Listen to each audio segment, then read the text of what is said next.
Hello, everybody, and welcome to, here we go again, drumroll, another pilot show.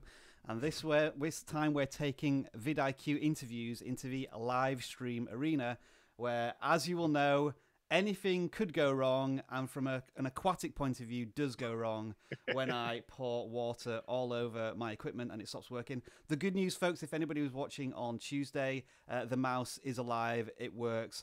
A bowl of rice really does help in that situation. But I am not alone in this live stream. I am joined by a fellow YouTuber today. His name is Chaz, and he runs the Pair of Dice Paradise channel. And I just want to welcome you, Chaz, to our inaugural live stream as people are joining the chat. Oh, thank you so much for inviting me on, Rob. It's truly a privilege to be able to be involved with the YouTuber community like this. So thank you so much. I'm really looking forward to our discussion. You are very welcome. And as we're starting this live stream, if anybody has any technical feedback, this is the first time we're doing this, just let us know in the comments. I can see a lot of people joining, and I just want to make sure that the audio is right for both myself and Chaz as we work through this, and hopefully it should go off without a hitch, but as we know, this could go wrong. Hopefully it won't. One thing I want to mention before we jump into the interview generally is that I've left a link to Chaz's channel in the description below. We will be looking at his channel in a more detail as we go through this interview, so it might help if you just have that up on another tab, because we're going to kind of do a channel review, what some of the good things and maybe some constructive feedback as well for Chaz. But let's now jump into some of the questions. I want you guys and girls, as you're watching this live stream, to post questions, and I will send them to Chaz. I've given him a list of questions, but we want to catch him out with some really difficult ones potentially, such as how to cheat correctly at the game of life, and is there a safe way? Is there a kids version of Cards Against Humanity? Which there probably isn't. But those are sort of crazy, wacky questions that we might come up with. So first of all, hello again to you, Chaz. And as I always start my interviews, can you tell me a bit more about your YouTube origin story?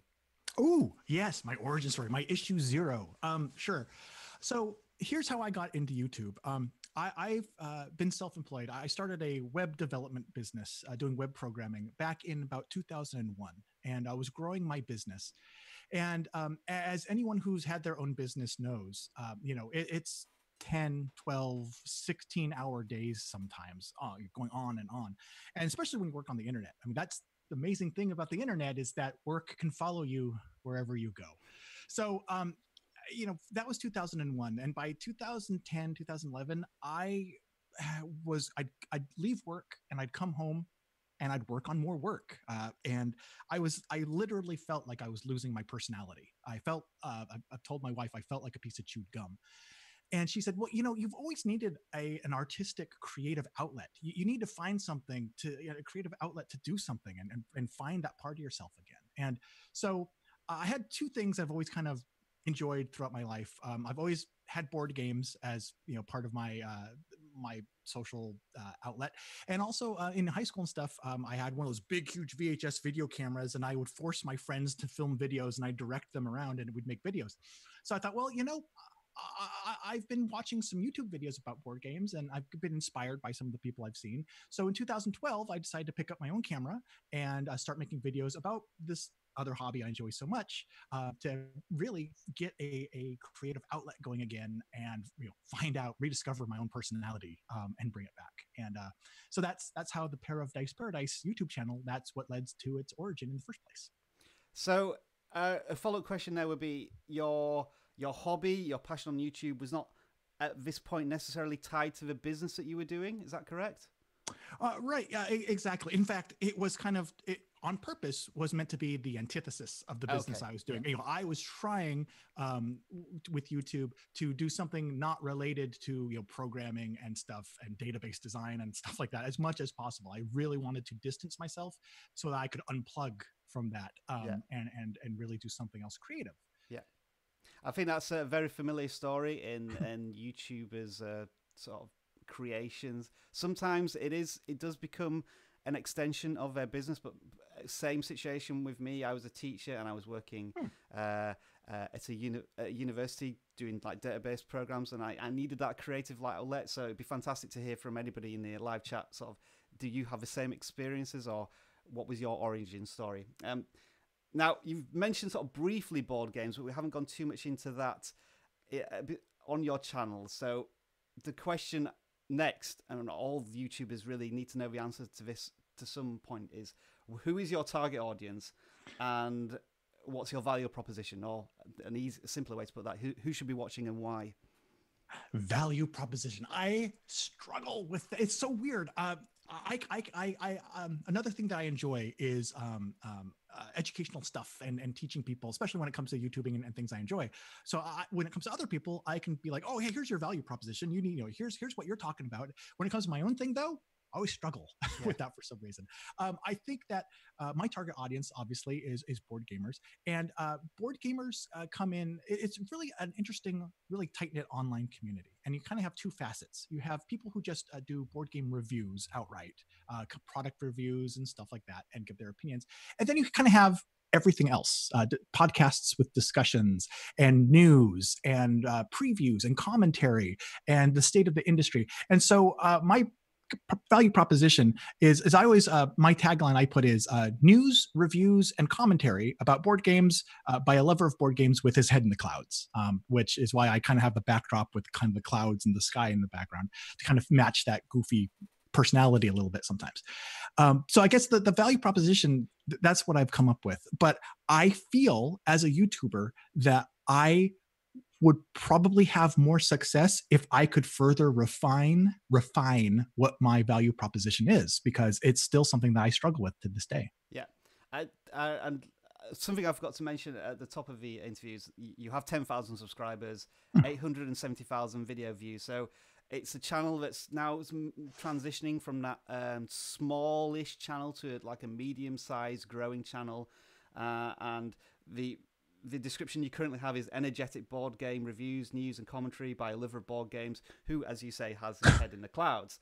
Do you think that just somebody... let's say, for example, I used to play board games. I'm not particularly interested in board games now, but I might want to find out about a particular board game. Let's go for a new edition of Monopoly, which I seem to remember seeing on one of your most recent videos.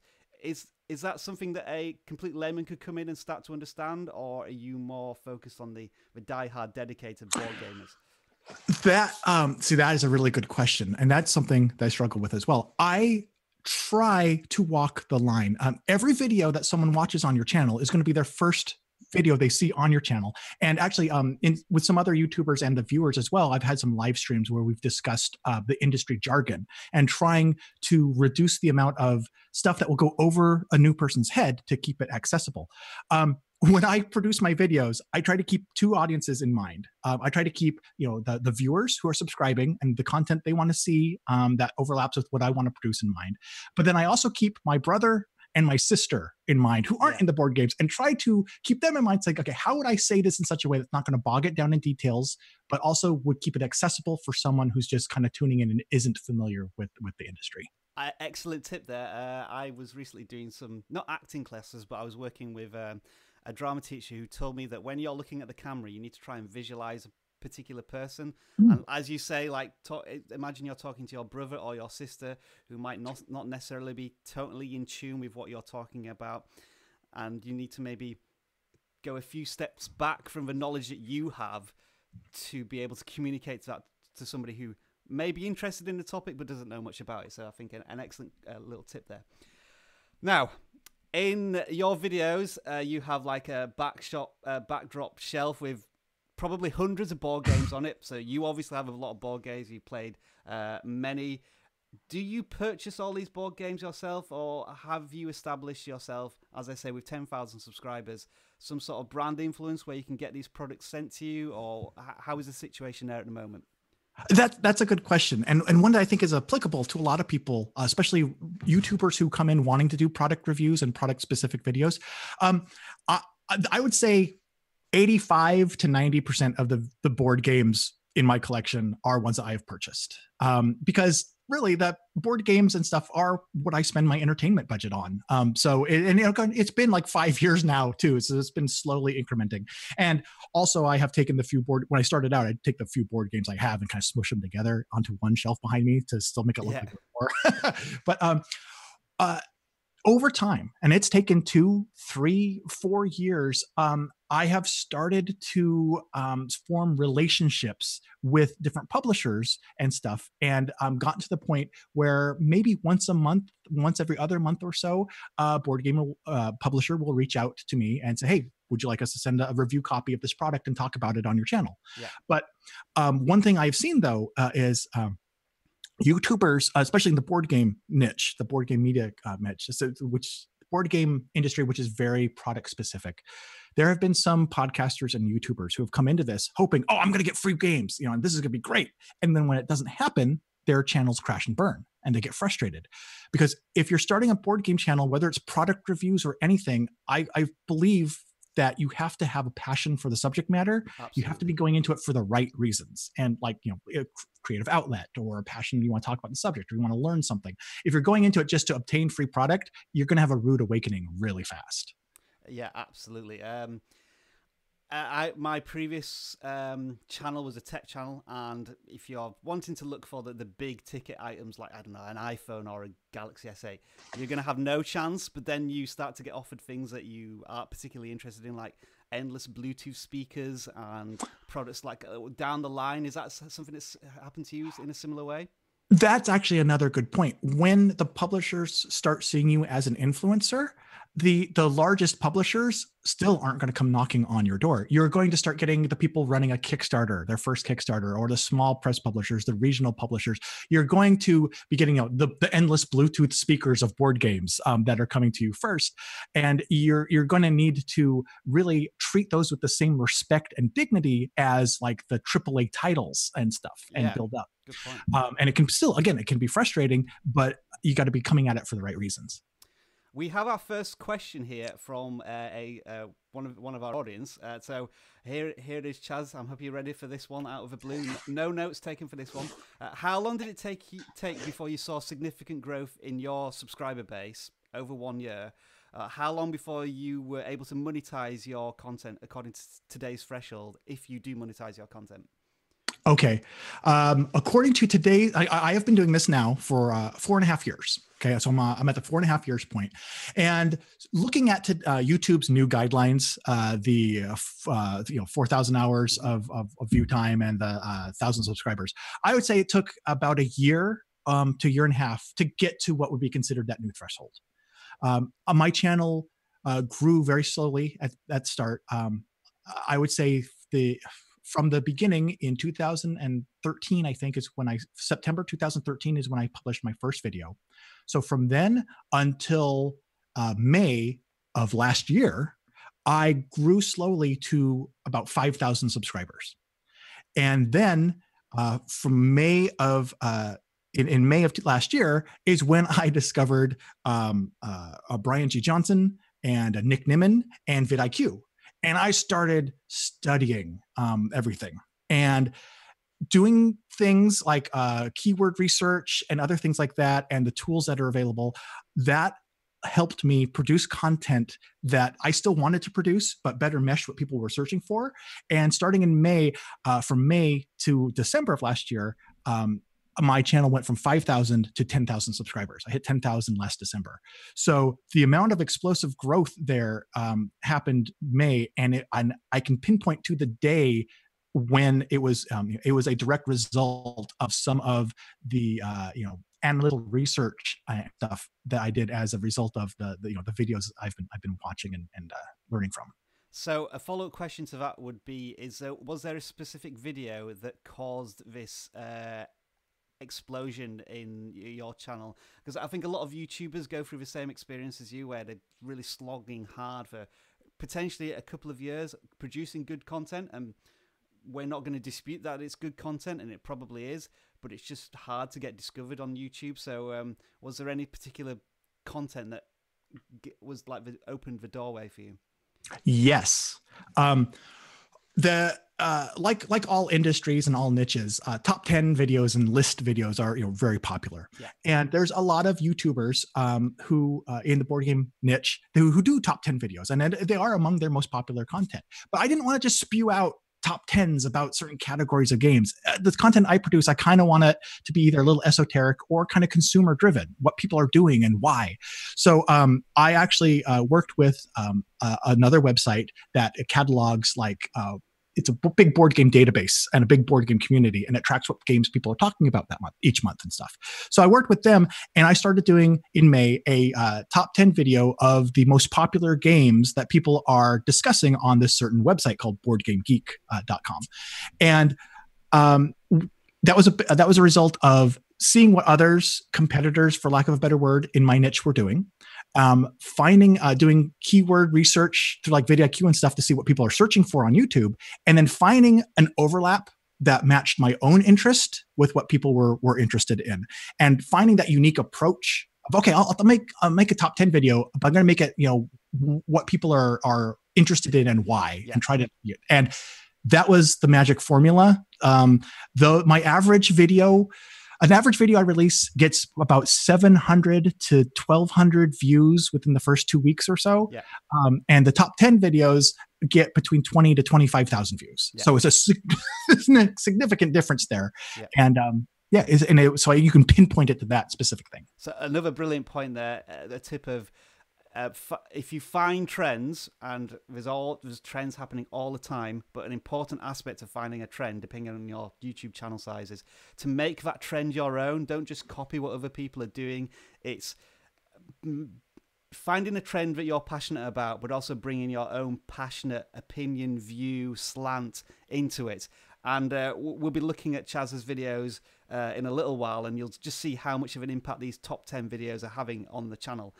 I think another question that came through, I'm not sure where it is now. Oh, here we are. The Doberman guy asks, as your channel started to grow, have you started to change anything in your approach, like new content or different video lengths or anything that the analytics or vidIQ has been telling you? I haven't gone out of my, other than like saying I'm going to try starting a top 10 series. Yeah. I haven't. That's the main thing that was like, I'm going to try something, specifically try something different. Everything else has been kind of a slow evolution. One of my own, I kind of have a personal playbook for my channel. Who I am, what I'm about, and everything I do kind of matches what's in this playbook, my rules of the game. And one of those things is to always be experimenting with different things, different audio types and things like that, whether it's hardware or setups or just like technical things, blue screens, green screens, stuff like that. So the main thing I think would be just continually trying to experiment and evolve. And yes, I have experimented and tried new playlists and things, and some have worked and some have bombed. But the important thing is to just keep flexing that creative muscle. Yeah, absolutely. Now, next question. This might be a little tough for you to answer if you have hundreds of board games, and I want people to throw their own questions in here, own answers here in the live chat. But what would you say is your favorite board game and why? And when you answer this, I just want people to listen to the answer and like how passionate this answer is going to be and the knowledge behind it, because this is the sort of thing you want to be doing in your own YouTube videos. Hopefully, if Chaz can give you a good answer. No pressure. No pressure. My main thing I was thinking is, oh my goodness, keep it short because I could go on. My number one favorite board game is a game called HeroScape. And HeroScape is kind of unique. It's not like a flat board or anything on the board. It's actually these plastic modular little tiles where you can make terrain with mountains and hills and rivers and stuff like that. And you actually have miniatures that you go around, and you can either have like battles or scenario driven campaigns and stuff like that. HeroScape is unfortunately out of print. It's not produced anymore. But when it was one of the games that kind of brought me back into board gaming back in 2010 and stuff like that. And the reason I enjoy it so much is because it's really a sandbox. You can do anything with this game. I take the pieces from this game and I'll incorporate them into other games, whether like adding eye candy to it or making maps or other things. I've always called HeroScape the duct tape of board games because you can apply it to anything else. One video series that I did do was a series of my top 100 board games of all time. And I did like 10 games at a time. So it's a series of 10 different videos. And HeroScape was my number one on that series, of course. But in that series, one of the things I mentioned is that my daughter, who helps me with some videos, she's finally at the age, she just turned 11. And when I made the videos, she was just turning 10. But she's at the age where I can start introducing her to more and more things. And the day that I was able to introduce her to HeroScape was just this day I had waited for since she was born. So for all of those reasons and more, that would have to be the short version of my answer to that question. Okay. My answer would be, when I was a lot younger, Space Crusade and Hero Quest. I don't know if those were available in the US or internationally. It was like a more simplified version of like Warhammer 40k, if anybody's heard of that board game. Hero Quest is like one of the holy grail games of modern board gaming.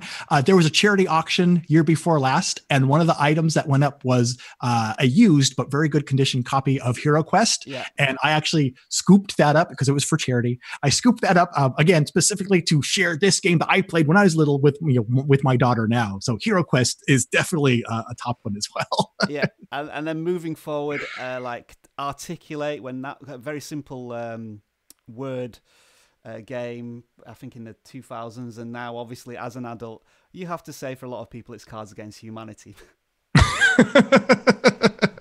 Some of the answers coming in from the live chat here. I think we've got 2 answers for Monopoly. I guess it's when you're talking about board games, do you sometimes have to focus on the board games that a lot of people have heard of to, like, I guess, produce hero content to bring people into your channel? Yeah, that's really the hat trick right there. A big inside joke with the board game content creating community is that whenever you tell someone, oh yeah, I play board games or I make videos about board games, the first question you get back is, oh, you mean like Monopoly? Mm-hmm. And there is the knee-jerk reaction is to cringe inside and say, well, no, but in a way, evolution of that concept. But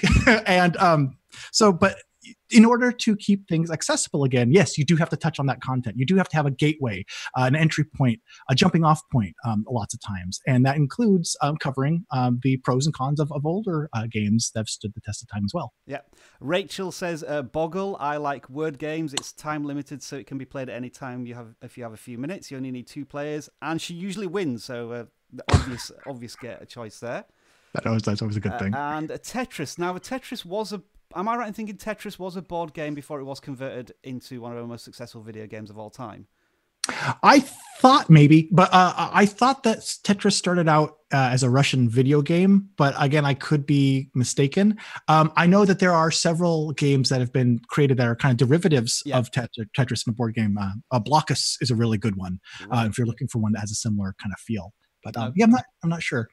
Okay, and now we Strikeforce Gaming is honest and says, I don't play board games. It's straight up PS4 games. So that leads us on to another good question of like traditional games versus this modern invasion of video games. I certainly grew up in the video game generation.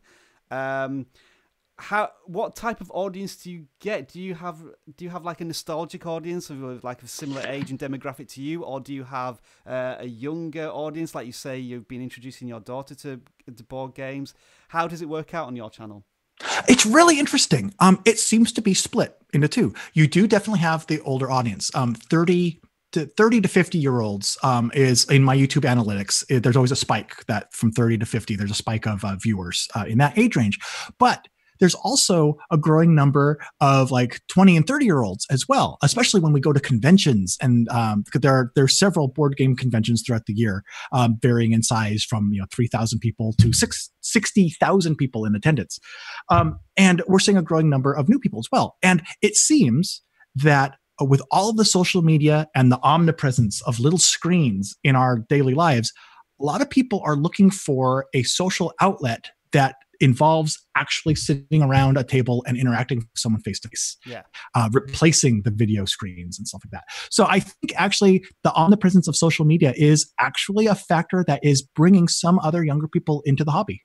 It's interesting. Like we almost had maybe a decade, and forgive me if I'm wrong about this, but a decade like from 2000 to 2010 where we had video games, but we didn't necessarily have the social media and internet and the opportunity to spread that awareness of the traditional style of board games and things. And now there are all these groups and like YouTube channels, as you say, where we can have this outlet of this escapism to board games. When you go to conferences and conventions, is that where you meet like fellow potential YouTubers? And have you ever done any sort of collaboration in that sense? Oh yeah, yeah. Yes, the going to the conventions. Yep, a lot of the publishers, of course, will have booths showing off their latest games and stuff. But and then there's also a lot of media people. Some media people even have booths there and are conducting interviews and things like that. But yeah, there's a lot of board gamers that go kind of as the press. The largest board game convention that's in August called Gen Con, I believe they actually had to cut off their press badges last year at 100 or 150 or something, because there was just so many people that wanted to go in as the press with a YouTube channel or podcast. So it's a great place to meet other YouTubers, to find, to make friends and form relationships, and to do collaborations, because so much of this does have to be based on the relationships that you form. Absolutely. Now, you mentioned briefly previously your daughter, who occasionally appears in some of your videos, and I think her name is VBug, at least in the videos. Can you explain, I guess, like the relationship of her being on your channel? Is it like an you mentioned it's a way to introduce your daughter to board games. Is it a way to connect with her on some level of, how do I put this, working on like a project or a hobby that you can both be involved in? I have a little secret that I've never told anyone that I will divulge. Talk about my value proposition and who my channel is for. The purpose of my channel, everything I produce, really deep down inside, is to entertain her. Yeah. And so she's like my number one core audience that I keep in mind. And so and like any little kid, when she sees something that daddy's doing, she wants to get involved too. So some kids do. And so I wanted to make sure to, if she wanted to be involved, to find a way to create a video series or something where we could be involved. And a lot of the videos she's in are like, if for like the monthly entertainment budget or something, if I buy a box full of board games, I'll open them with her and kind of get her impressions and let her goof off while I'm doing it. And she enjoys those. But so it's kind of become, it's definitely become an opportunity to do something special together, a project together. That's definitely part of it and part of what drives it. And can you see her getting more interested in the YouTube aspects of things and maybe having her own channel in the future? Or is this just something that you just enjoy both doing together? And like once VBug's been in front of camera, she's done, off she goes, and you have to do all the editing and put everything together? I would have to say, yeah.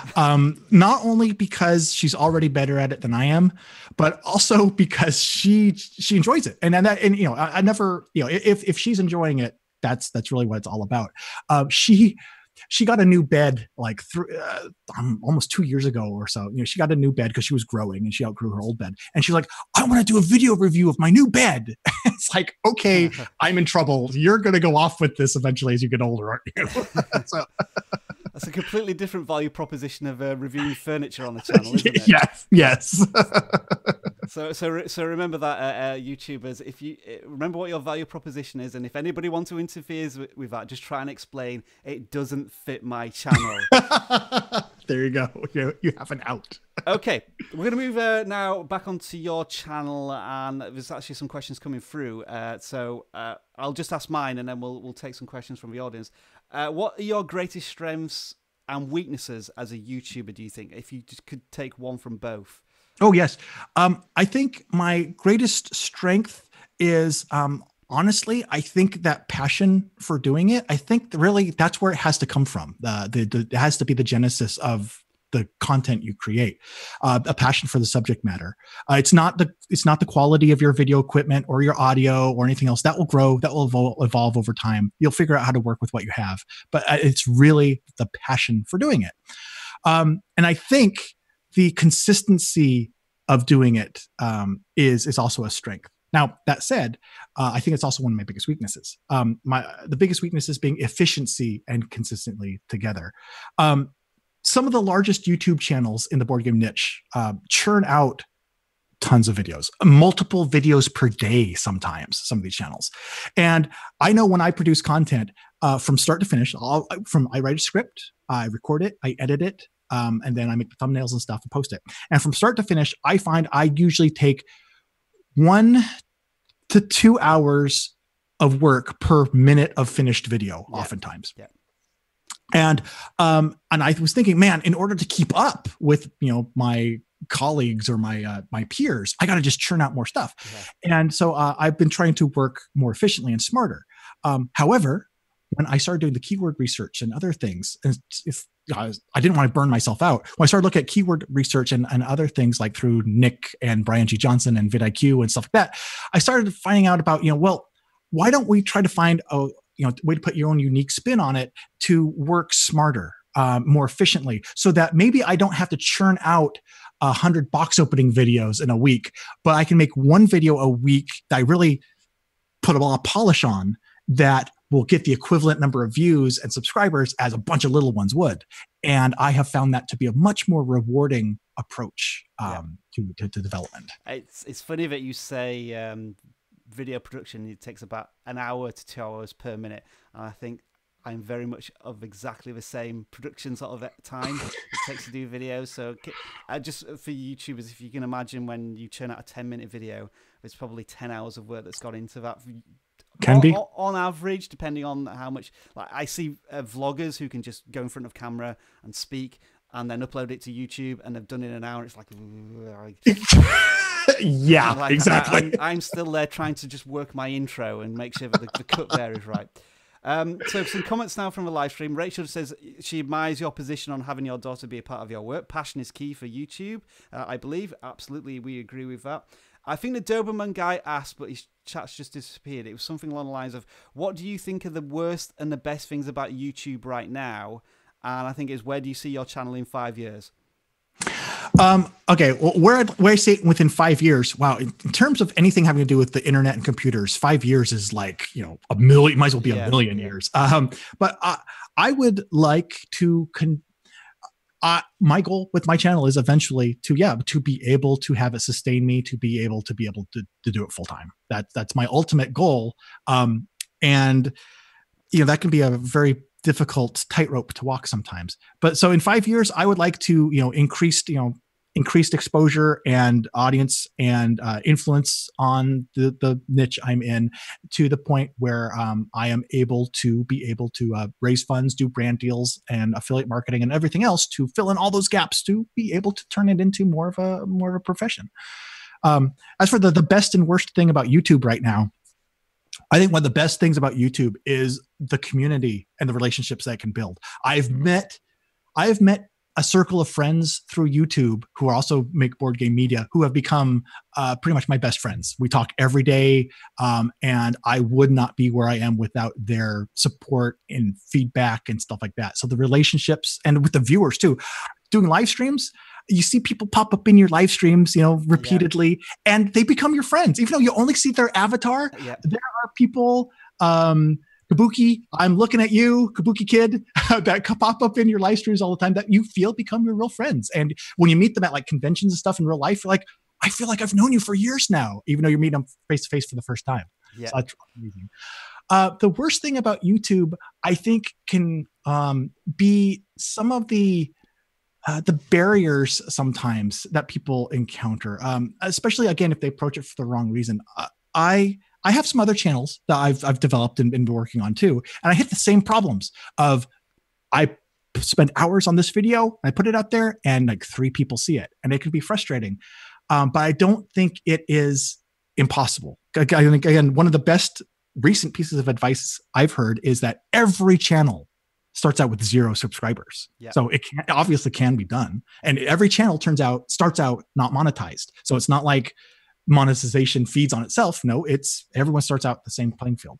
So I believe that the marketplace is becoming more crowded, and it can be frustrating.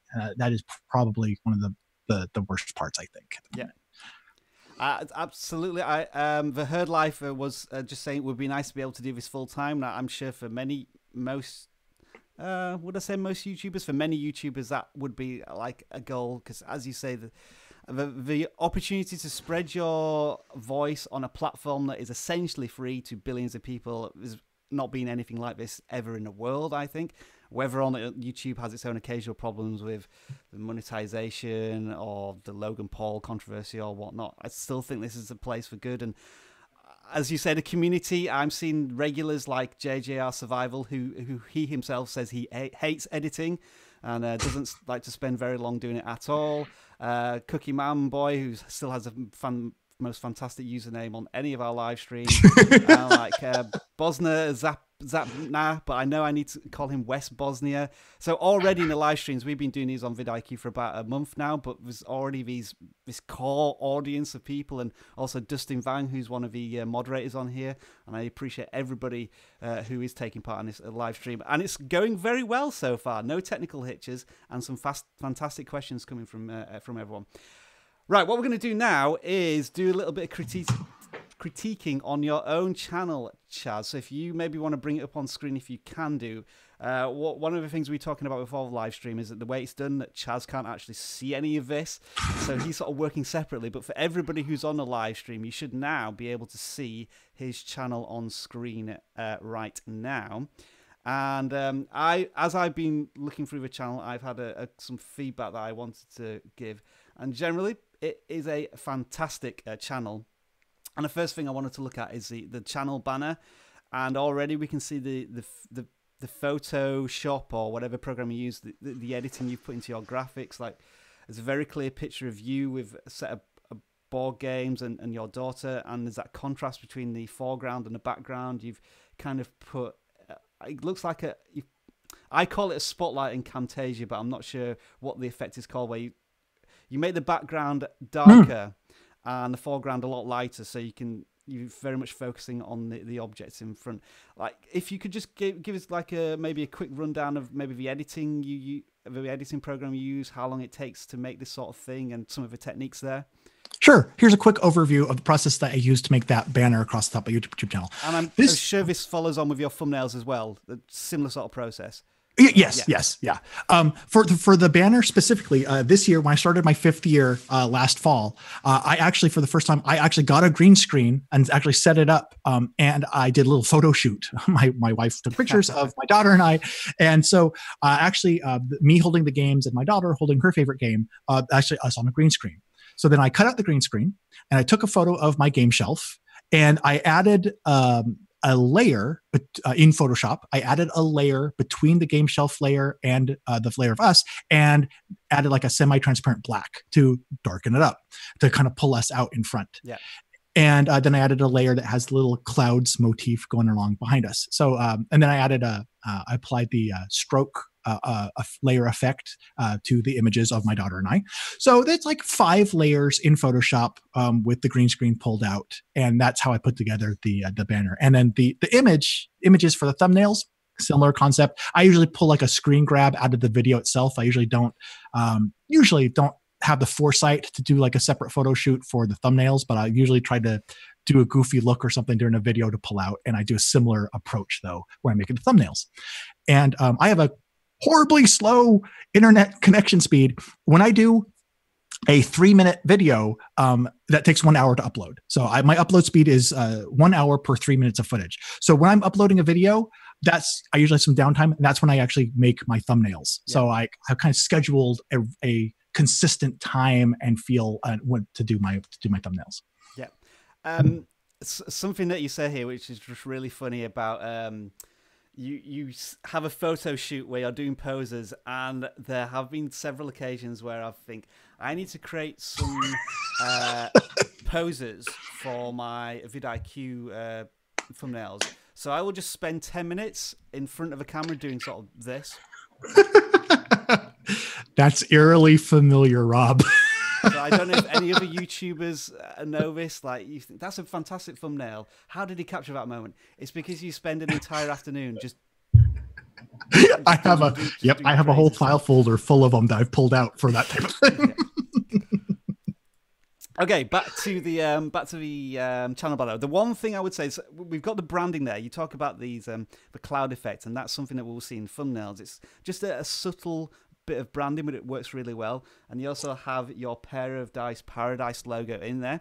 The one thing I would say is that if you look at this on a mobile device, you will be able to see yourself and your daughter in the banner, but it might chop off the Pair of Paradise bit. A general rule of thumb tends to be, if I can get this extension working, which I don't think it can do. It doesn't look as if it's working. Where the subscribe button is on your browser and where the avatar is on your browser as well, that's where it tends to chop off in the mobile. So whenever you do a channel banner, one thing to do is just check how it looks on a mobile on the YouTube app, because it may chop off certain areas. Yours is fairly good. It's just the logo, I think, when I checked on a mobile, it just disappeared. But like minor details, that type of thing. That's a good tip, though. And that is something I know I specifically struggled with when I created this, is trying to get something that worked both desktop and mobile, because the size differences are so massive. Yeah. Now, looking at your videos in particular, and this is where another strength is going to really shine through, is the thumbnails themselves when it loads up. Yes, here we go. So I had several notes on the thumbnails that, as we said in the channel banner, good contrast between the foreground and the background. So I presume you're using this, what did you call it, a black semi-layer? I added a layer between me and the background, filled it with black, and then made it semi-transparent. Yeah.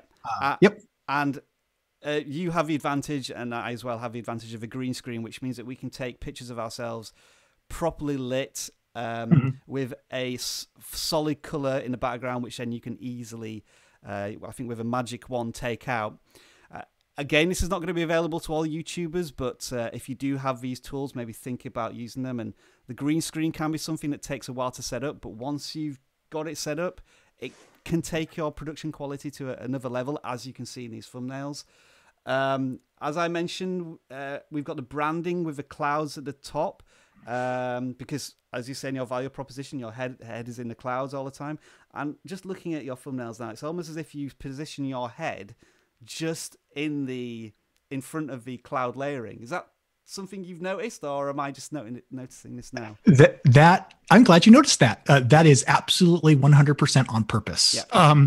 I added the clouds to the top to break up the squareness of the thumbnails, break it up visually. So when you're looking at like your YouTube homepage or something, and you have all these square thumbnails, something that kind of breaks that space with a kind of a wiggly top. Right, yeah, very, very subtle, but very cool. Thank you. And then overlapping it was just to further break up the space visually. Big chunky text with shadows and border stroke effects. Now, just to try and explain that more simply, you have massive, but only one or two pieces of text in each thumbnail. You're not trying to crowd the thumbnail with a message, because text usually should supplement the title. The title should be doing most of the job, but it's always fine to use a bit of text in the thumbnail. And it's very clear. The color contrast again is excellent, and it's separated with what we call a stroke effect. So there may be like a yellow color of deep here, but like a bit of a black border, or you've changed the font to italics. Are there any sort of general strategies you use there for your text? I started out way back when trying to be a lot more fancy with it, but over times I've evolved and just given up, and it's like, okay, I'm going to use the impact font and solid color stroke. To be honest, I started looking at Rhett and Link from Good Mythical Morning and their thumbnails. Their thumbnails are fantastic. They're simple, they're eye-catching, and they have like one or two words, and they draw your attention to something. Yeah. And I think anyone who's looking to make better thumbnails, their channel's thumbnails is a really good channel to study. Okay, cool. What else did I have here? So we've already talked about in each of these videos you have some sort of reaction pose, and I think that just connects with the viewer more. It's good to see the person behind the channel, and obviously sometimes your poses have to be a little more dramatic, because you have that one opportunity to sell your content to encourage the peruser to become a viewer. And that's brilliant. And I think the two final questions were, roughly how long does it take for you to make a thumbnail, and what program do you generally use? Okay, I touched on this a little bit, but again, I use Photoshop for those, Adobe Photoshop, and I try to give myself about an hour to make the thumbnails. And I do it while my videos are uploading, that first hour while they upload, because I just finished the video. What it's about is fresh in my mind. Sometimes I still have Premiere, which is I do my editing. I still have Premiere open, so I can scrub through, find a good frame to take an image from. But I try to schedule myself that hour of time to do the thumbnail. And sometimes I know what they're going to be ahead of time. And sometimes it just happens while you're editing. You're like, oh, that's it. That's my thumbnail right there. Yep. Okay, moving on to now your most popular videos. We've spoken about this just in conversation before. But here's something that I've noticed, and you have certainly noticed. 9 of the 10 most popular videos on your channel are top 10 videos. And so currently you do top 10 videos on the most popular board games per month. Do you see any way to double down on this concept of maybe like ideas coming into my head right now are top 10 characters in board games, or top 10 ways to lose at board games, or top 10 cheating methods? Is that something you've thought about thinking longer term in terms of strategy? Hang on 1 minute. Let me write those ideas down so I can steal them. But yes, to answer your question, that is definitely something that I have been looking into capitalizing on and using like as a tent pole or something when it comes to my audience. I like I said, I've been doing the top 10s every month. So I've been working with other publishers and other board game news websites to say, okay, can I make a thing where like every other week, maybe every 2 weeks now, I can make a top 10 of something like the games people are actually playing, and as opposed to just talking about, or the top 10 best sellers of the month. Again, trying to do something that kind of matches my own interest of consumer-driven content when it comes to it. But yes, definitely something that's like, I need to capitalize on this and use that to build more momentum with that type of thing. And those videos that are performing well are a perfect illustration of it's a bit of a lowest common denominator, but list videos really do work from an audience retention point of view, because let's say you're talking about a board game that the viewer's not necessarily interested in. The viewer kind of knows that you're maybe only going to be covering that for 30 seconds to a minute, and so they can hold on for whatever's the next thing. We have short attention spans on YouTube, so numbers and lists do work. Yes. Another thing too, when it's come to coming up with like the top 10s, is it took me forever to realize I should do this, but I started looking at what videos do I go off when I'm browsing YouTube? What do I watch? What's pulling my interest in? Yeah. And using that has helped a lot too. Absolutely. Now, we're on the playlist screen now, and you do have a good number of playlists. The one problem might be is they're lacking a little in the metadata. A lot of YouTubers, and this is something that maybe YouTubers don't spend too much time on, because it's kind of an afterthought, the last thing they're really thinking about. But your playlist titles are really serving a function rather than attracting a viewer to click on it. I think one of the examples I put when I was looking through your playlist was expansion packs was one of your playlists. And in expansion pack in itself as a title doesn't really have any searchability, because playlists are searchable and discoverable just like video titles.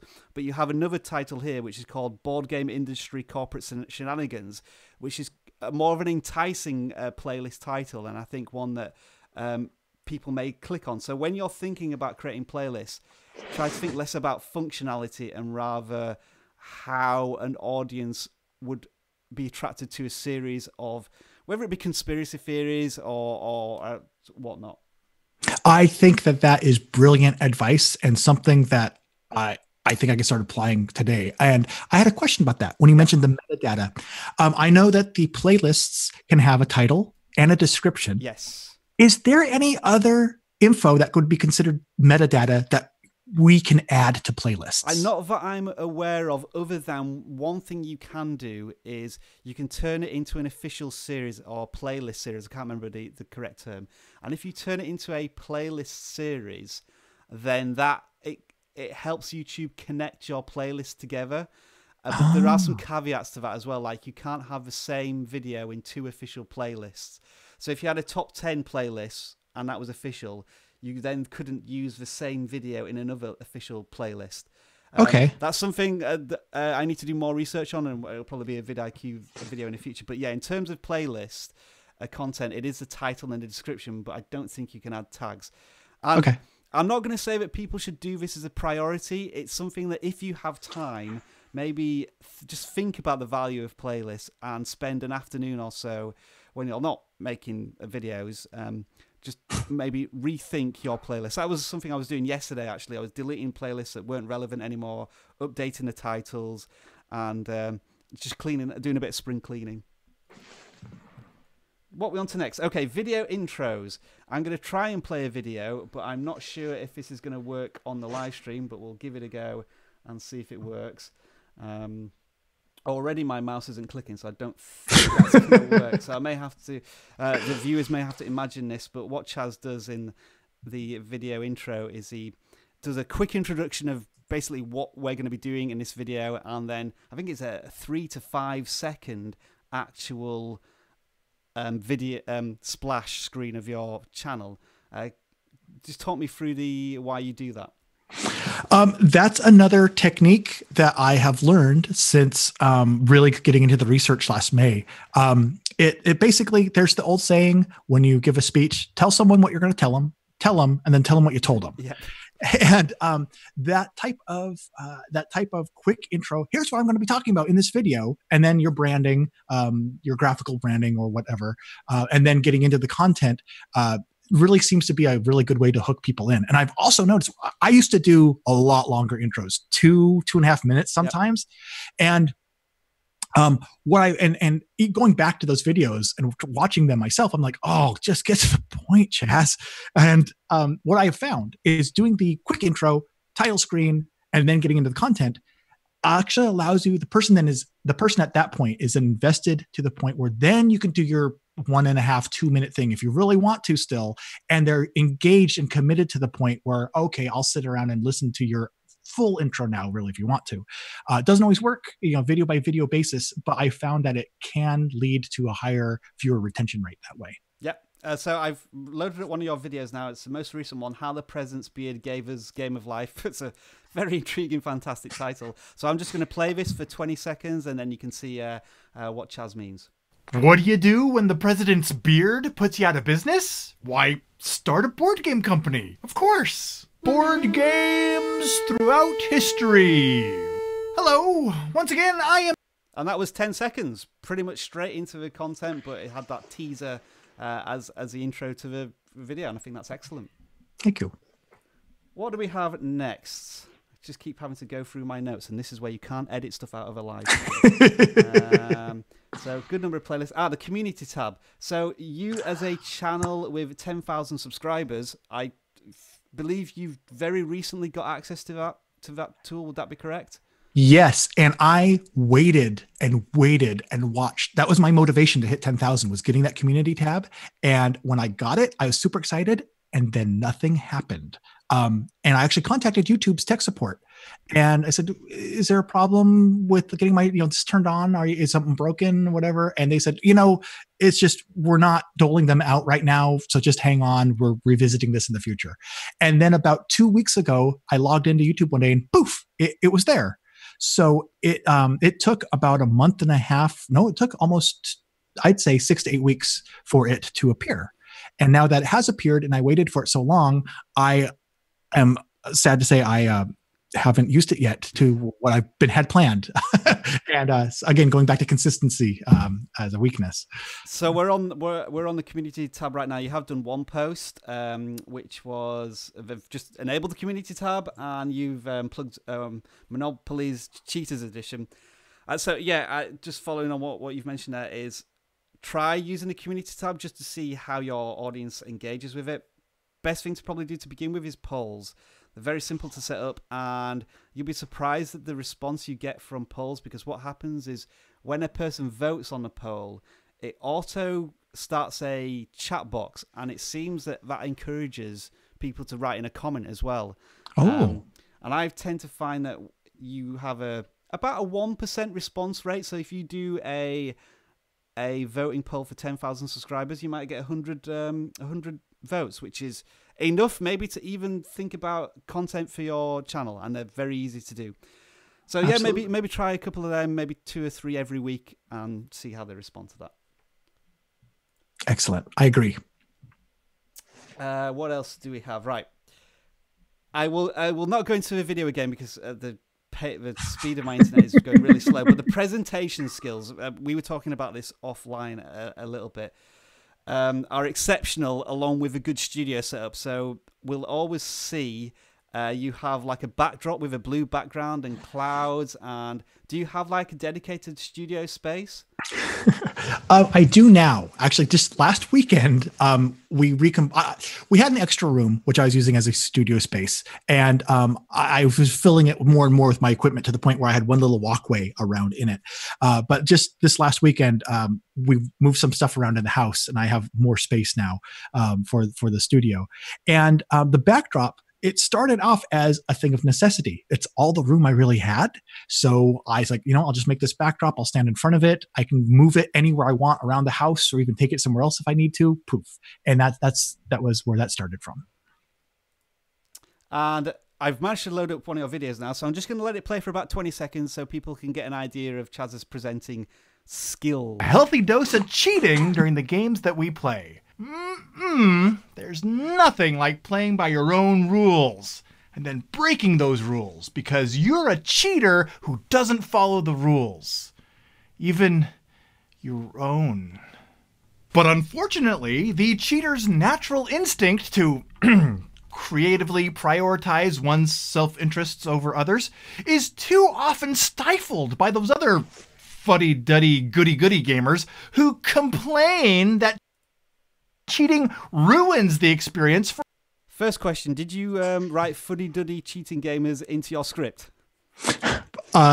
Yeah. So a couple of things that I noted there is that there's a confidence in front of camera. Another thing I mentioned offline was that there doesn't seem to be any... you can talk at length without having to do cuts or jump cuts to eliminate your mistakes. And also something we noticed there is you're using graphics on screen to keep the audience engaged, not just necessarily looking at you talking, and you're doing close-ups when you think the information you're giving is of more importance. Any sort of general tips there for anybody watching? Oh yeah. First of all, that's because of practice. I think I've done about a little over 500 videos now on this channel and other channels I've collaborated with. And my very first video I did was about 5 minutes long, and it took me 2.5 hours of recording to get that 5 minutes of footage. So it was still terrible, but so it has come from practice. It took me about 3 solid months of recording several times a week to get to the point where I felt confident and didn't feel like a fool talking to a little video camera lens. I really appreciate that you said that it looks like I can go a long time without jump cuts, because I feel like I can't say 2 sentences without messing up something. And a lot of those zooms ins and stuff are actually there to hide the cuts from different takes. So apparently the technique is paying off. But yeah, so there's actually a lot more. I usually sometimes I'll do 2 or 3 takes, sometimes 16, depending on how difficult it is to say certain phrases. But that's what the zoom in, zoom out cuts are, usually to hide transitions between scenes. Also, another thing is I have a teleprompter that I use. I script out my stuff. But when I started out, I actually built a teleprompter by taking 2 picture frames and putting them at a 45-degree angle with little metal brackets and some Velcro, and putting that on a light stand. And that worked to put my iPad down on with a little teleprompter app that I got. And that worked well enough to use as a teleprompter for like the first 3.5 years. So if you don't have access to buy equipment, lots of times you can make a very affordable homemade solution that will work well enough to grow your channel. Yeah.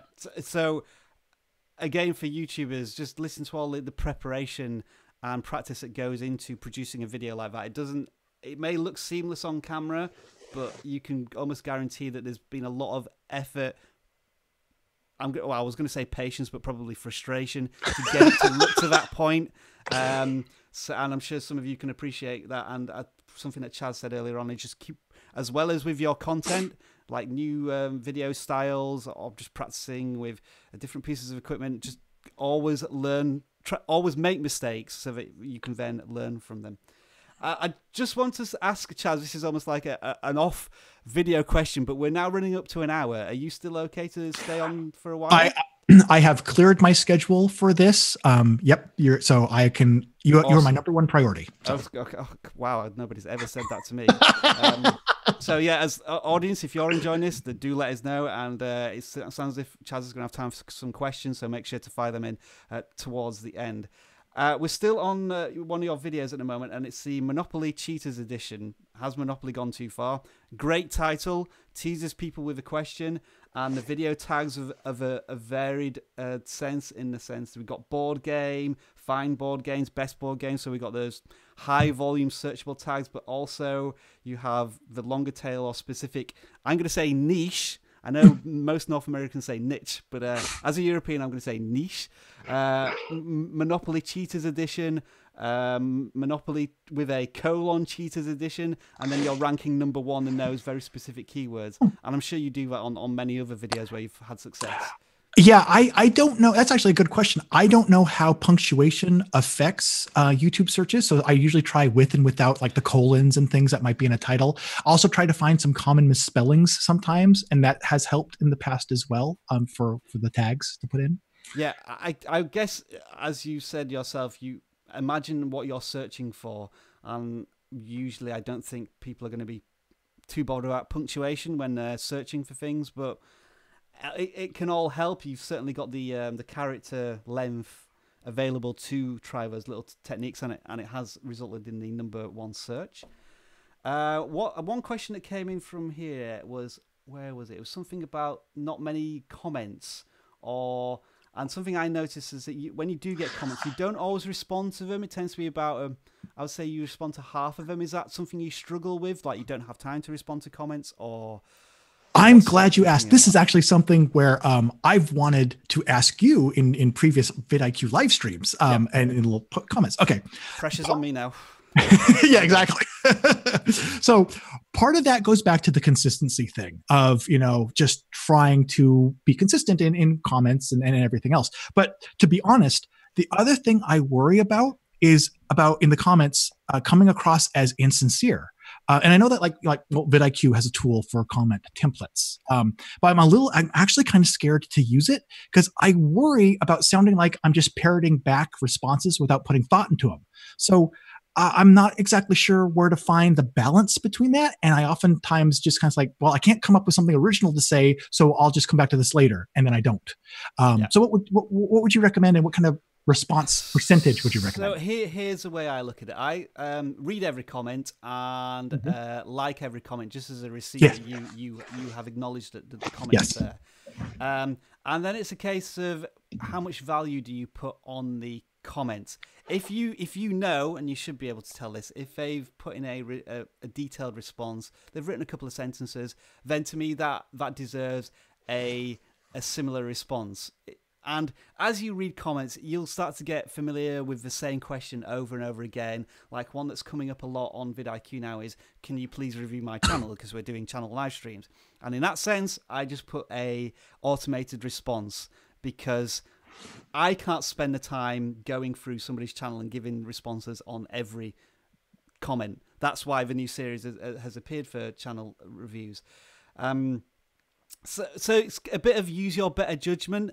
And also, you have to look at how many subscribers the commenter has. Like if they have a significant number of subscribers, then you want to maybe place higher value on responding to them as well. And from a technical point of view, whenever you respond to a comment, you're kind of doubling the engagement percentage. And another tactic is when you respond to a comment, respond maybe with answering their question or whatever their comment is, and then ask them a question, and then that promotes them to come back to their video to reply to the comment. Kind of a bit of a hack. It gets you an extra view as they responded to the comment. So those are my general bits of advice. And I just usually spend maybe half an hour to an hour going through comments every day and dedicating some time to that. Excellent. Thank you. That's excellent advice. But yeah, I think to summarize, judge the value of a comment, which therefore evaluates the value of your response, I would say. And yeah, it can be difficult when you're getting the same question over and over again, but with a community, you'll tend to see the regular commenters who are really thinking about the questions they're asking.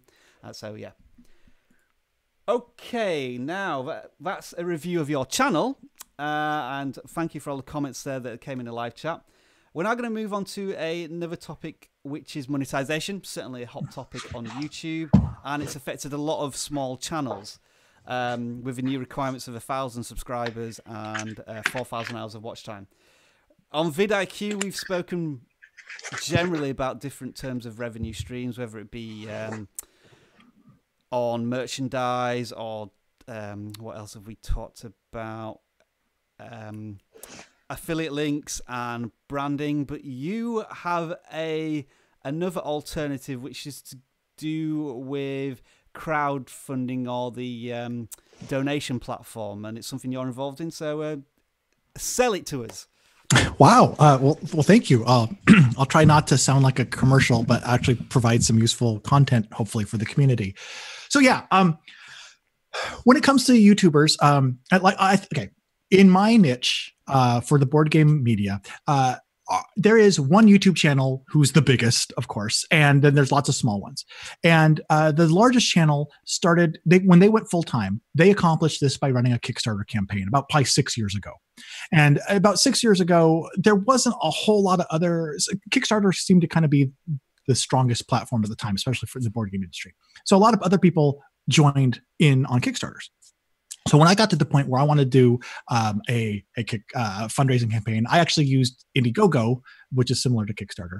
But I had a series of features and stuff that I wanted to put into it that they just weren't there. For anybody creating content on an ongoing basis, a lot of the board game people that were making doing Kickstarters, they would say, for our 2017 season, we're doing a Kickstarter.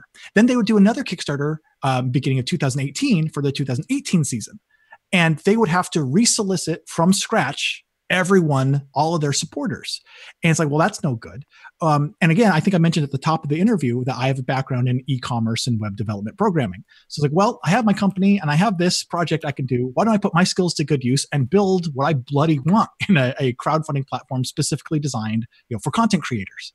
So I developed that, and it started out, there's three main things it's built to do. And the first one is solving that Kickstarter problem. I'm sorry, that jump starter type of problem where you have to resolicit people. So if you want to have something where you're doing like seasonal or annual yearly fundraisers, what this does is it uses my background in automated recurring billing, where people can sign up to either give one-time pledges of support or annual, quarterly, or monthly. But then if you make a new campaign or project every year, like your 2017, and then you make 2018, you can click a button and it rolls over all the people who are currently supporting you and paying you for your 2017 season and earning your backer rewards and incentives that you've set up. And they will automatically roll over and start paying you to earn your 2018 projects rewards. So you don't have to go resolicit everybody from scratch. That was the fundamental cornerstone that it was built on. Secondly, then, there's some people who don't want to do seasonal or annual pledges. They just want to have something where they can have it be perpetual, where you might have someone who wants to give you their patronage. And so you can set up a kind of a perpetual ongoing campaign where you can have monthly or one-time people doing donations. Because there's another crowdfunding platform where a lot of media makers are on, a lot of creative people, and it's only by monthly subscriptions. And I don't know about other people, but I prefer I would rather give someone, instead of doing $5 a month subscription, I'd rather come up and give you like a $50 one-time donation or $25 or whatever, but I'd rather just one and done, give you actually a larger donation one time. And there was no way to do that. So again, plug that in. So now you could still have a perpetual ongoing type of campaign that never ends if you want, but people still can do monthly quarterly, annually, or a one-time donation, and they will still earn all your rewards and stuff that you have set up at different payment levels. And the last thing is that a lot of board game people will get, like, they'll work with publishers to get little promo cards for board games or special things that are made uniquely for their fundraisers. And they will, like, custom dice or cards or play mats or other things. And after their fundraiser, they'll be left with boxes left of these special promotional items that weren't sold during their fundraising campaign. So again, calling back to my e-commerce programming background, we built in just the beginning of this year, we launched where you can now set up a little merchandise store. And on your fundraising page, there'll now be a little tab for your merchandise store if you have extra little things that you want to sell, where you can actually have a mini little store. Yeah. And I guess I should mention, after all of that, that the name of the platform is called Pod Pledge, because it's for gaining pledges for podcasters and YouTubers and media makers. So it's called Pod Pledge is what the platform is called. To assist you, I did have the website on as you were describing it. It's like, thank you. It's always that thing where you're giving the speech, and then what have I forgot to do? I forgot to ask people to retweet or share this. Oh, what's the name of the product? So, as a person who's hearing about this for the first time, how it sounds to me is that this is similar to a YouTube subscriber or a Twitter follower or somebody who can be associated with not just a particular product. It's associating yourself with a brand or a person where you can contribute more than once. And I should also note that there's no paid promotion here from Chaz. The reason why we're talking about this is it's a big topic of small YouTubers thinking they've got no hope of earning any revenue from YouTube, and there's so many different alternatives where there's more money to be made because the ad revenue at small YouTuber size is so insignificant anyway that these other funnels are more lucrative anyway. Yeah, I actually, there's, like I said, there are different YouTubers of different sizes in my own niche or niche. And some of them have actually asked me about it. And yeah, I really appreciate you bringing this up. And I always get nervous talking about self-promotional stuff like this, which is weird for someone who wants to be a YouTuber. But I have actually told some of the other YouTubers who have channels of like 100,000 plus subscribers of, if Kickstarter or Indiegogo is working for you right now, go where the eyeballs are. Go where you have gained your support. But if you're smaller or doing something supplemental on the side, or you want to sell merchandise or stuff, this may be a really good solution. My goal with it is to focus and design the PodPledge system specifically for media makers, content creators. I don't want it to be for people producing games or products or inventions or stuff like that. It's specifically for people making ongoing media on a podcast or a YouTube channel or blog or something like that.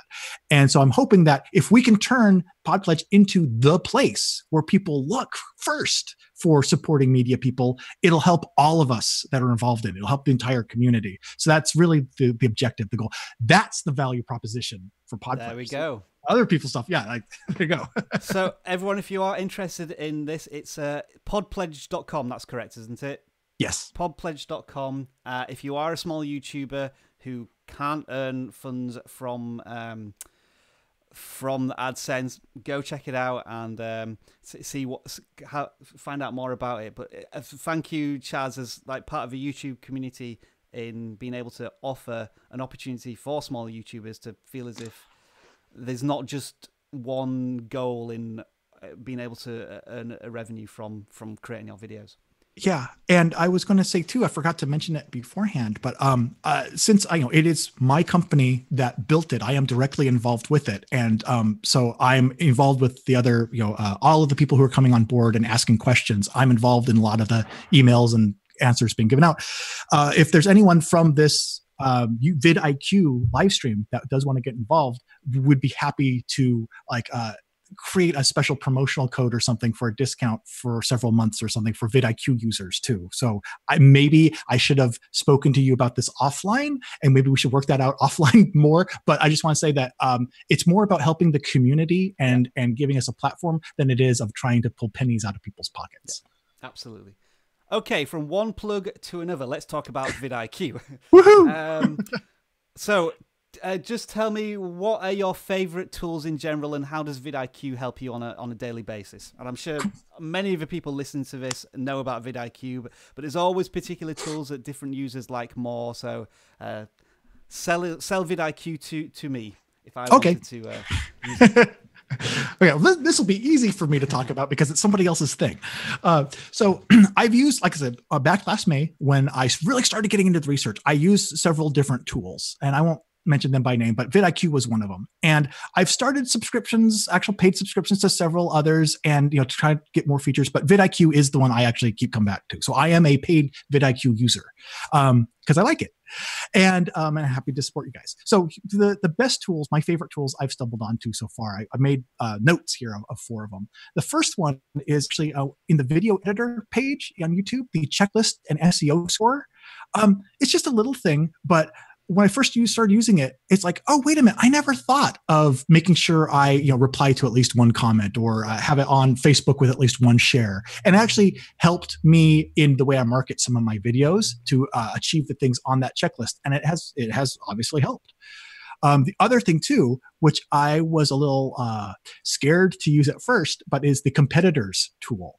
Not because I want to take down these people and smash them into the ground, but because it showed my growth compared to other similar, more successful channels.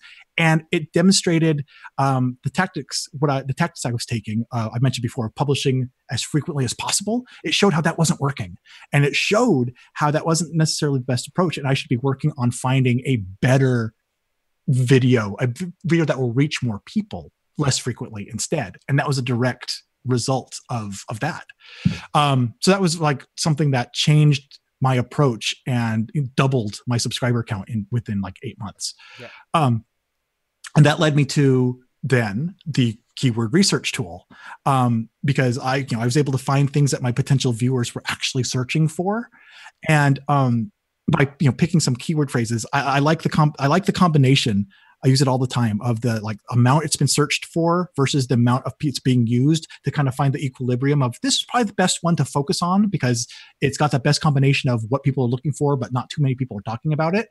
That actually has been really critical and actually has led to some ideas for 3 more video series that I have planned to introduce based specifically on the results of those keyword searches. And then I'm currently a vidIQ Pro user. And I believe the next level up is the Boost. Correct. And and I'm trying to grow to the point where I can invest in the Boost level, but currently at the Pro level. But from the Boost version, the main feature that I'm just champing at the bit to get into, I'm looking forward to, is the subscriber analysis. Again, I haven't had a chance to actually use it yet, but from my understanding, that shows what other videos and channels my subscribers are watching. Correct. Yes, it shows you it shows your subscribers which videos they are liking and which channels they are subscribing to. So it syncs up with a competitor analysis. You can see where your audience is going to. Yeah, that just blows my mind that kind of having that type of data available. I would think, like you said, going hand in hand with the competitive analysis would further show, hey, this is the people who are interested in my stuff. This is what else they are interested in. And right there, you can make a Venn diagram of overlapping of. Exactly, yeah. Yep. Yeah, and just going back to the competitors analysis, it's funny, we've struggled with how to term this tool because it's not really competitor analysis. It's like YouTube is big enough for everybody, so you're not necessarily competing against them, although you are, I guess, competing for their time and their likes and their subscriptions. But we've just never been able to find a more friendly term, like potential friendly buddies tool. It doesn't quite roll off the tongue. But yeah, just to unfortunately I can't show this on screen, but to try and give you a bit more information about the competitors analysis, you can add a channel to a list of channels, and then it shows you their performance over the last 6 months in terms of how many subscribers, how many views. And the idea is that you should be adding similar channels to yours, because then you can see what's working for them. What videos are they producing that get a high velocity, like views per hour? And then from that, it's not copying them, but it's taking the content content that they're looking at, and as Chaz has said earlier on, making it your own, putting your own spin on it, and producing unique content about a trending content. So yeah, brilliant, all brilliant tools there, and some more of the advanced ones as well. Like, it's very easy to say the real-time stats bar or the comment template tool, but you're talking about the tools that require more research and digging into as a YouTuber, which is something that many YouTubers forget about. It's the actual research, and before you make the video, what video should it actually be about to reach the biggest audience? Absolutely. Okay, we are moving towards the end of the interview now, but we've got a few things left. What I want you to do in the live chat, folks, is start preparing any questions you might have for Chaz before we finish the live stream. And when we finish this next section, then it's over to you guys, and we'll use whatever time we have left to interrogate Chaz on whatever answers we can get. But first of all, we have the quick fire round. This is something I've recently introduced to all my interviews. And it's a case of, I'm going to ask a question and I want a quick one-word answer or one-sentence answer. So I would put some music on now, but unfortunately I haven't got that plugged in yet. So I'm going to use a movie checkerboard, which I haven't even filled in yet. Chaz, are you ready for the quick fire round? Absolutely. Let's go. Other than YouTube, what social media platform do you use the most? In order of being used the most, it would be Twitter, then Facebook, then Instagram, and then Google+, because I just assume Google's search engine still looks at Google+, and that's probably the only person. What's your current main video camera and why in one sentence? I started out using a Canon Vixia R500 for the first 3 years, which is this little guy, about $200. I recently upgraded to a Canon Vixia G40. And the reason why is because based on my experience prior to buying one, that series provided the best combination of price versus quality for what I was doing. What would you be doing if you weren't making YouTube videos? I would probably be making something or publishing something on the web, making a website that does something. Favorite sport and which team do you support? You might as well ask me about astrophysics. Probably American football, and the Minnesota Vikings is probably my favorite team because I was born in Minnesota. I was going to say, if you said astrophysics, the obvious answer would have been baseball, the Houston Astros. How much YouTube do you watch each week? It fluctuates, but we no longer have, excuse me, we no longer have cable at our house. So everything we watch is over the internet, and a growing majority of that is on YouTube. So I'd say on average between 45 minutes to 120 minutes a day. One thing you would change about YouTube right now? I think I would change, YouTube it looks like they are redesigning a lot of their interface to be like mobile friendly, the mobile first responsive design. And some channels have been switched over to it. There are some glitches in it still. So the one thing I would change about YouTube is I'd go back to the old interfaces until all those glitches are worked out. Have you ever told anyone how much you earn on YouTube outside of your immediate family? I mentioned earlier, I have a very close circle of friends I've found, and we've discussed some of those things. I had a bounce back question for you though. Do you think that tools like vidIQ and Social Blade are providing data that used to be a total mystery, which is taking some of the stigma out of talking about how much you make on YouTube? I think yes, in one sense, but also I think the problem is that our estimated revenue is based off of a fixed number, and that can sometimes confuse viewers who think that a YouTuber may earn a certain amount of money where it's not true, because they may earn more or less, and if channels don't monetize content, then it can give a completely unfair reflection. So it's kind of one of those tricky grey areas, and yeah, I have no further comments. Fair enough. If you could only make one more video, what would it be about? Oh, this is the most difficult question. It would, all things considered, it would probably be some sort of rap video, some sort of music parody type of thing. Favorite book? Understanding Comics by Scott McCloud. Favorite movie? Ghostbusters. Favorite artist song? It is probably almost a three-way tie, but the band 311 just barely edges out the Beastie Boys. But of course, you have to have Weird Al Yankovic also on any list like that. And who outside your family has had the biggest influence on you, and why? I think it's probably the circle of friends of other content creators that I've gotten to know over the years through my involvement in the community. They've really become more than just collaborators or peers. We really have become like friends, almost a little family. And the final one, when you can give a longer answer to this one piece of advice for any video creator who's starting out on YouTube for the first time. One of the best pieces of advice for any creative person I ever heard was, when it comes to creating something, a creative endeavor, you have 3 options. You can be the first, you can be the best, or you can be different. Someone else is always going to be first unless you come up with a great idea. So that's really hard to do. Being the best is subjective. One person might think someone's the best. That same person might think someone else is the best. So that's difficult. You can be the best. You can do the best you can do. But so that leaves being different, finding a unique voice and approaching it that way. I think that is the best advice you can give a new YouTuber, is find a way to be different, unique, and yourself, and find your own voice. And that will give you the best chance of success. And you can always tell if somebody's prepared an answer. And that was a brilliant answer. Being different, absolutely. Okay, we are coming towards the end. If anybody has any questions in the live chat, post them in the next couple of minutes, and we'll see if Chaz has time to answer them. But Chaz, thank you very much for being the what I call the guinea pig, the first person to join a live stream here, and it's been absolutely fantastic. As usual, we've completely overrun. We were going to be doing this for an hour, and it's lasted an hour and a half, and I'm very appreciative that you you cleared your schedule for us. And yeah, I mean, if there's any questions you have for me or the audience until we wait for them to ask anything, fire away. Okay. I just want to say, no, it is an absolute privilege to be invited on to talk. I think that any time like this, the goal hopefully is to provide meaningful content, to the audience. So yeah, no, I really appreciate that. It's neat being on this side of the little chat window because lots of times it's been like 3 or 4 weeks the live streams have been going, and I think I've caught half of them so far. And I have tried to post some questions, and I know that in the live streams I've participated in, I've watched you going down the posts in the chat.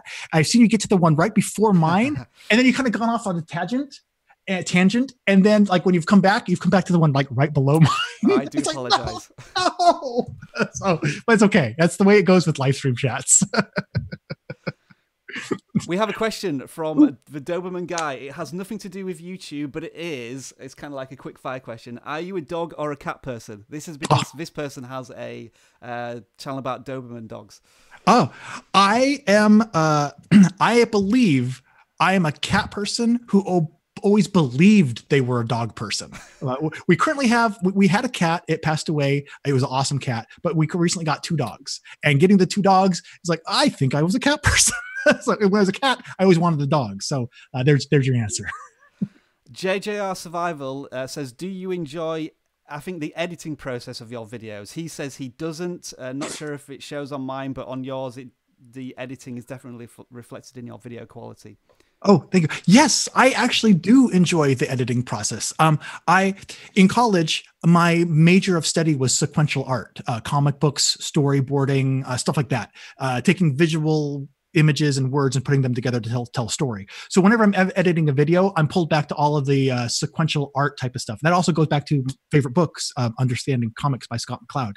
And actually, anyone who's doing editing and struggling with editing, Scott's book, Understanding Comics, may actually provide some helpful tips because it talks about how you put together a story through panels, which can also be kind of go along with putting a story together through different scenes.